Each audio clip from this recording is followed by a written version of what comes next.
Pancasila bagi bangsa Indonesia adalah sebagai ideologi negara yang menjadi representasi warga negara dan tujuan dalam bernegara. Nah, apa itu Pancasila dan mengapa Pancasila dikatakan dengan ideologi negara? Kalau kamu nonton video ini, artinya kamu ingin mencari tahu tentang Pancasila.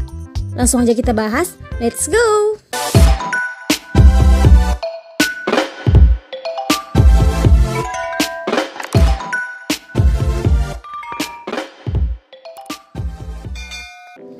Ideologi. Ideologi berasal dari kata idea dan logos. Idea artinya pemikiran, konsep, atau gagasan. Sedangkan logos artinya pengetahuan.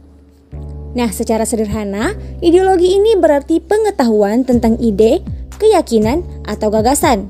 Nah, secara luas, ideologi ini adalah seperangkat prinsip-prinsip yang dijadikan dasar untuk memberikan arah dan tujuan yang ingin dicapai dalam melangsungkan dan mengembangkan kehidupan nasional suatu bangsa atau negara.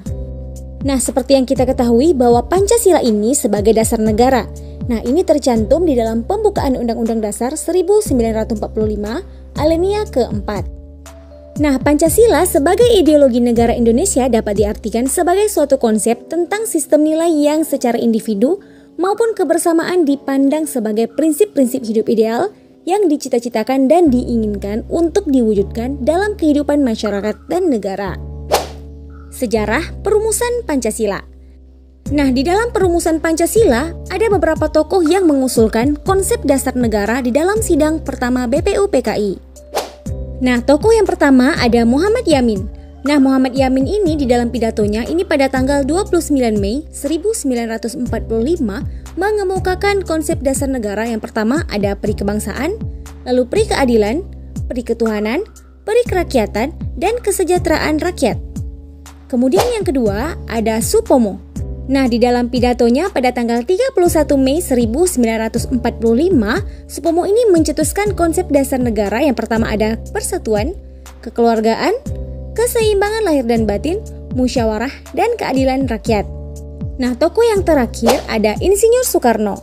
Insinyur Soekarno di dalam pidatonya pada tanggal 1 Juni 1945 mengusulkan konsep dasar negara yaitu yang pertama ada kebangsaan Indonesia, yang kedua ada internasionalisme atau peri kemanusiaan, yang ketiga ada mufakat atau demokrasi, lalu ada kesejahteraan sosial, dan yang terakhir kelima ada ketuhanan yang Maha Esa. Nah, itulah konsep dasar negara yang diusulkan dari beberapa tokoh. Nah, kemudian usulan rumusan Pancasila dari ketiga tokoh tersebut dibahas lebih lanjut oleh para anggota Panitia Kecil BPUPKI yang disebut dengan Panitia 9. Nah, kemudian Panitia 9 ini berhasil menyusun sebuah piagam yang dikenal dengan Piagam Jakarta yang di dalamnya terdapat rumusan Pancasila. Di mana yang pertama ada ketuhanan dengan kewajiban menjalankan syariat Islam bagi pemeluk-pemeluknya. Kemudian yang kedua, kemanusiaan yang adil dan beradab. Lalu yang ketiga ada persatuan Indonesia. Kemudian yang keempat, kerakyatan yang dipimpin oleh hikmat kebijaksanaan dalam permusyawaratan perwakilan. Dan yang kelima, keadilan sosial bagi seluruh rakyat Indonesia. Nah, itulah isi dari Piagam Jakarta.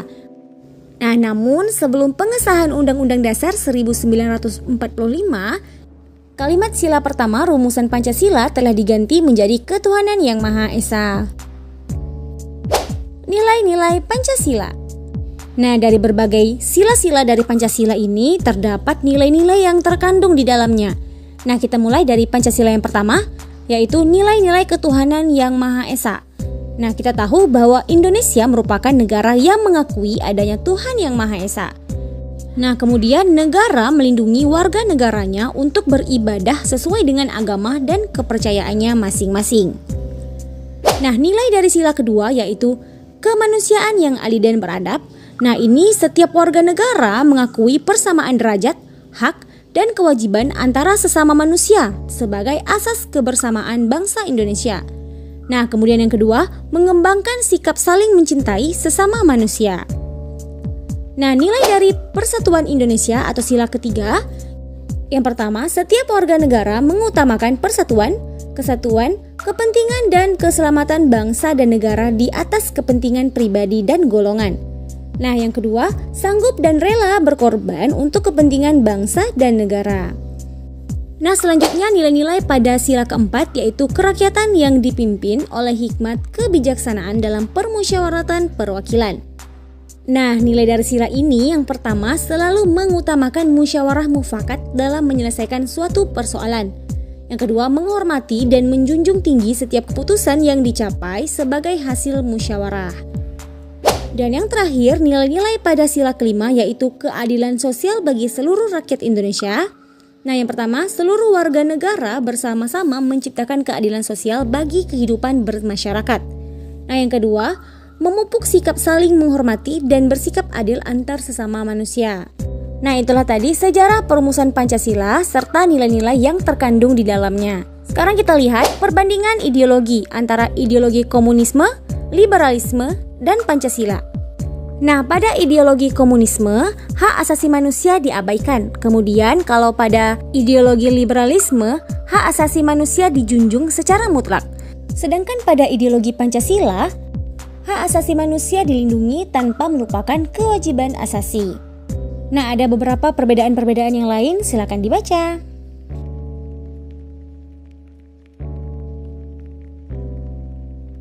Nah, itulah tadi pembahasan kita mengenai Pancasila. Semoga bermanfaat. Assalamualaikum warahmatullahi wabarakatuh.